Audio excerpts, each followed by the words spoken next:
안녕하세요. 건강한 교회 건강한 목사입니다. 지난 시간에는 우리가 십계명을 지켜야 되는 이유에 대해 설명했어요. 간단하게 요약하자면 일단 십계명은 하나님의 법입니다. 하나님은 온 우주 만물을 창조하신 분이시고 이 피조 세계에 있는 모든 자연 법칙과 도덕법, 삶의 원리들을 설계하신 분이세요. 그분이 우리에게 지키라고 주신 법이 십계명입니다. 이 십계명은 언제 어디서나 늘 선하고 옳은 법이에요. 이 세상이 창조된 이래 지금까지 세상에 여러 가지 도덕적인 지침과 법이 있었지만 거의 대부분 이 십계명의 틀에서 크게 벗어나지 않습니다. 그 이유는 십계명이 보편 타당하기 때문이며 사람의 마음 안에도 이 법이 새겨져 있기 때문이죠. 그래서 모든 사람은 십계명을 지켜야 됩니다. 근데 누구보다 그리스도인은 더더욱 십계명을 지켜야 돼요.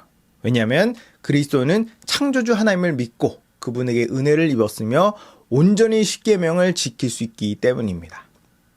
이번 시간에는 십계명을 지키면 뭐가 좋은지 알아볼 건데요. 십계명은 반드시 지켜야 하는 법이지만 하나님은 우리가 십계명을 억지로 마지못해 지키는 걸 원하지 않으세요. 우리가 기쁘고 즐겁게 자발적으로 지키길 원하시죠. 그러려면 십계명을 지키는 게 왜 좋고 얼마나 좋은지 알아야겠죠. 건강한 십계명 지키기 2강 십계명은 은혜의 법이다 라는 주제로 강의하도록 하겠습니다. 먼저 십계명은 우리에게 부담되고 어려운 법이 아닙니다. 오히려 십계명은 기쁘고 즐거우며 쉬운 법이에요. 예수님은 유대인들에게 이렇게 말합니다. 수고하고 무거운 짐진 자들아 다 내게로 오라. 여기서 무거운 짐은 유대인들이 생각하는 율법입니다. 그들은 율법을 잘 지키면 구원받을 수 있다고 생각했어요. 그래서 구원받기 위해 힘들고 어렵지만 이를 악물고 지키려고 했습니다. 그러나 예수님은 그들이 절대로 그 율법을 지킬 수 없고 그것으로는 구원받을 수 없다는 걸 아셨기에 자기에게 오라고 말씀하신 거예요. 예수님께 가면 예수님은 율법의 무거운 짐을 가벼운 것으로 바꿔주십니다. 너희는 나의 짐을 들고 내게 배워라.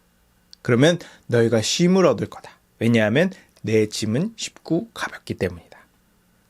우린 구원받기 위해 십계명을 지키지 않습니다. 하나님 안에서 더 복되고 더 풍성한 삶을 살기 위해서 십계명을 지키는 거예요. 그럼 십계명을 지키면 뭐가 좋을까요? 첫째, 삶의 악순환이 멈춥니다. 하나님께서 우리를 구원하신 이유는 더 이상 우리가 죄의 노예로 비참하게 살지 말라고 구원하신 거예요. 우리 주변에 인생이 꼬인 사람들이 많습니다. 그런 사람들은 보통 자기 인생을 불행해지는 방향으로 몰고 가는 경향이 있어요. 그래서 그러지 말라고 말하는데 대답이 거의 한결같습니다. 자기도 그러고 싶은데 그게 안 된대요.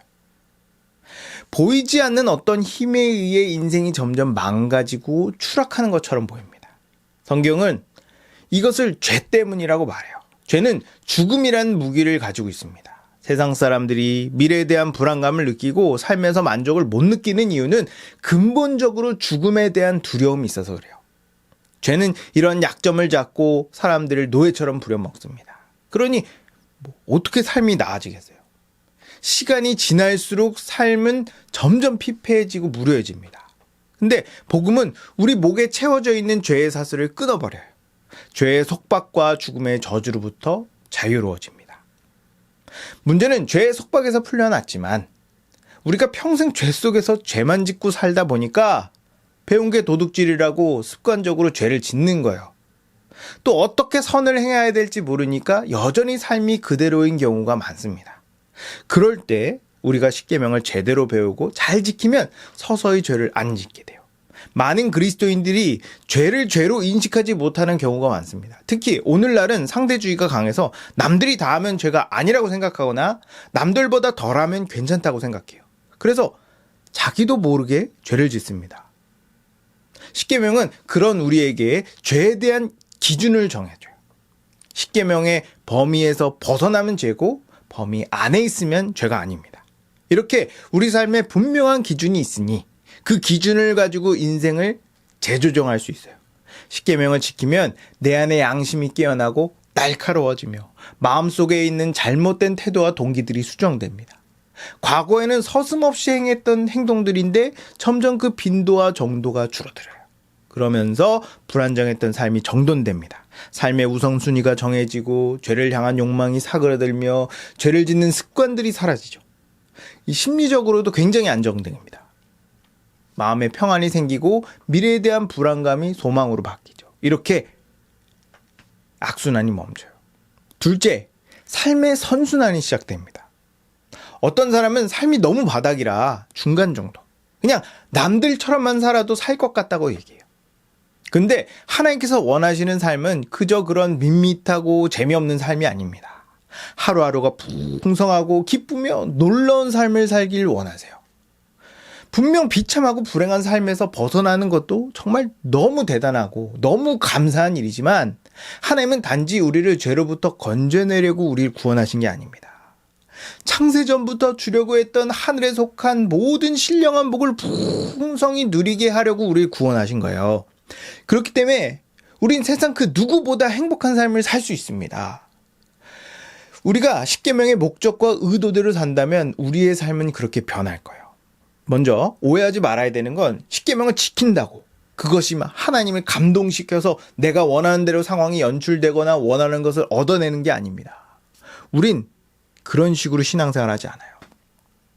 성경은 우리가 구원받으면 우리의 마음이 완전히 새롭게 재창조된다고 말합니다. 이 마음은 십계명의 정신과 완벽하게 일치해요. 그래서 우리의 인생이 십계명의 방향과 같아지고 그 목적과 가까워질수록 내가 인생을 정말 잘 살고 있다는 확신이 듭니다. 주변을 둘러보세요. 자기 인생의 방향과 목적을 제대로 알아 확신 있게 살아가는 사람이 얼마나 됩니까? 각자의 목적을 향해 거침없이 달려가다가 그게 허상인 걸 깨닫고 좌절하는 사람이 얼마나 많나요? 십계명은 삶의 목적이 뭐며 어떻게 살아야 되며 무엇이 복된 삶인지를 알려줍니다. 그리고 그걸 알면 누가 그렇게 살지 말라고 뜯어 말려도 그렇게 살게 돼요. 십계명을 지키면 구체적으로 어떻게 삶이 좋아질까요? 삶의 모든 부분이 다 좋아집니다. 부모님과의 관계, 배우자와의 관계, 자녀와의 관계, 직장 동료와의 관계 등 모든 인간관계가 좋아져요. 이기적이고 자기중심적인 성향과 욕심이 사라집니다. 그래서 쓸데없는 빚도 지지 않게 되고 성공에 대한 집착도 사라지죠. 매사에 정직하고 성실하니까 주변에 적도 거의 없고 사람들이 신뢰합니다. 좋은 배우자에 대한 기준이 바뀌니까 결혼도 잘하게 되고 가정이 화목해져요. 삶에 지장을 주는 거의 대부분의 원인이 사전에 방지돼서 삶이 안정됩니다. 덩달아 자존감도 올라가고 몸도 건강해지죠. 살다가 예상하지 못한 사건이나 사고가 터져 어려움을 겪어도 크게 당황하지 않아요. 그 상황에서 내가 뭘 해야 되는지 잘 알고 있고 하나님께서 보호하시며 합력하여 선을 이루어 주실 것을 알고 있습니다. 또 구원에 대한 확신이 생겨요. 우리는 죽기 전까지 아무도 우리의 구원을 단정할 수 없습니다. 그래서 믿음의 증거를 보고 내가 구원받았음을 확인해야 돼요. 만약 내 삶이 변하지 않고 이렇다 할 믿음의 증거가 없으면 가짜 믿음일 가능성이 큽니다. 근데 십계명을 잘 지키면 그것 자체가 믿음의 강력한 증거가 되기 때문에 구원을 확신할 수 있는 거죠. 이것 말고도 유익한 게 너무 많습니다. 좋은 게 이렇게 많은데 십계명을 안 지키는 건 바보예요. 바보. 마지막 셋째, 다른 사람에게 선한 영향을 줍니다. 만약 내가 십계명을 그 목적과 의도대로 잘 지키면 반드시 삶이 바뀌어요. 그냥 살짝 바뀌는 게 아니라 놀라울 정도로 바뀝니다. 성경적인 표현을 빌리면 30배, 60배, 100배로 바뀌어요. 이렇게 바뀌면 자신도 놀라겠지만 주변 사람은 더 놀랍니다. 특히 나를 오랫동안 알고 지낸 사람일수록 더 놀라겠죠. 사람들은 인생을 살면서 여러 가지 지혜를 배웁니다. 그 지혜 중에 하나가 사람은 절대 안 변한다는 거예요. 근데 복음은 그 원리를 깨뜨립니다. 어떻게 이렇게까지 사람이 변할 수 있는지 궁금할 정도로 사람이 변해요.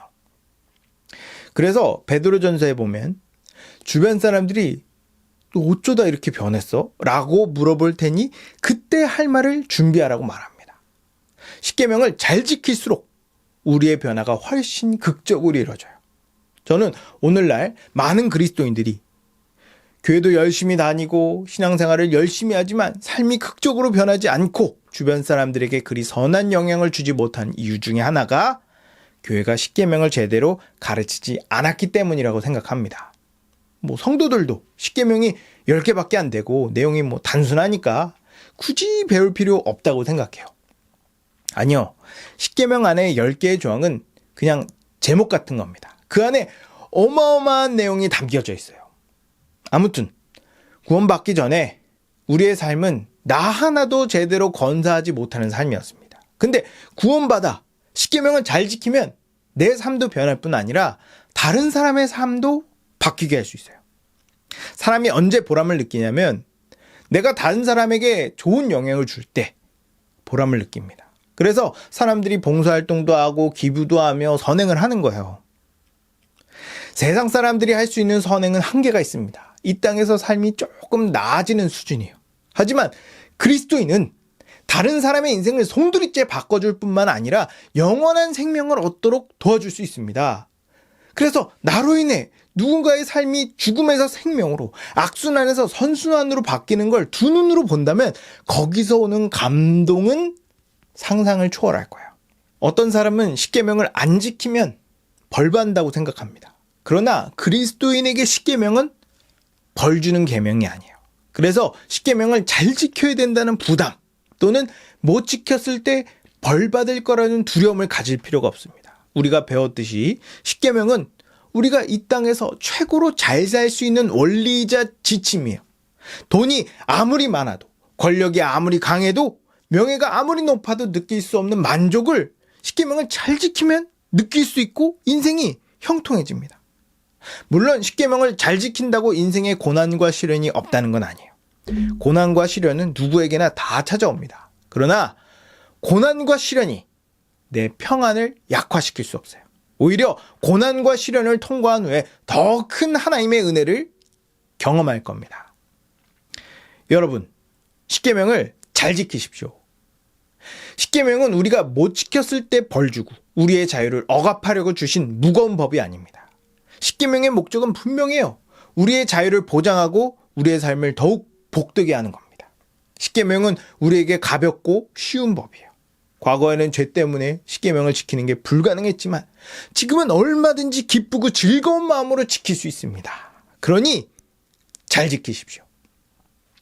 여러분 모두가 십계명을 잘 지켜서 삶이 악순환에서 선순환으로 바뀌고 많은 사람의 인생을 주께로 인도하길 주님의 이름으로 축복합니다.